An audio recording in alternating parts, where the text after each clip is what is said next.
জানেন কেন বাংলার মুখ্যমন্ত্রী রাজপথে নেমেছেন? কারণ আজ সারা ভারতের লক্ষ লক্ষ পরিবারের কাছে দুবেলা রান্না করার মতো অতি সাধারণ বিষয়টাও ক্রমশ কঠিন হয়ে দাঁড়াচ্ছে। রান্নার গ্যাসের দাম ক্রমশই বেড়েই চলেছে, যার ফলে ঘরের এই নিত্য প্রয়োজনীয় জিনিসটাই আজ অনেক পরিবারের কাছে বিরাট আর্থিক বোঝা হয়ে দাঁড়িয়েছে।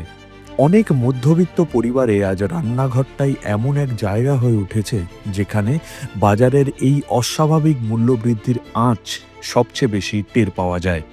আর মমতা বন্দ্যোপাধ্যায় সেই দুশ্চিন্তাকে শুধু রান্নাঘরের মধ্যে সীমাবদ্ধ না রেখে রাস্তায় নিয়ে এসেছেন।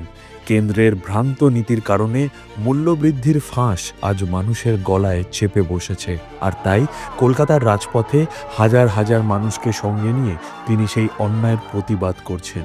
মানুষের এই মিছিল আসলে আকাশ ছোঁয়া সংসার খরচের বিরুদ্ধে প্রতিবাদ।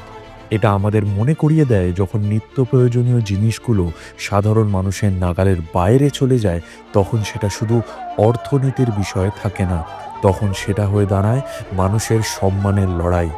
তাই একটা কথা ভেবে দেখা দরকার, রান্নার গ্যাসের দাম নিয়ে যখন একজন দায়িত্বরত মুখ্যমন্ত্রীকে রাস্তায় নেমে আসতে হয়, তখন সেটা বুঝিয়ে দেয় এই সমস্যার গুরুত্ব গভীরতা কতটা।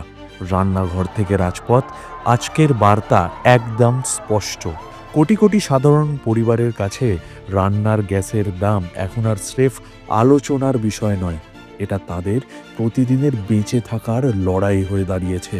আর সেই লড়াইয়ের গর্জন প্রতিধ্বনিত হচ্ছে বাংলার পথে ঘাটে।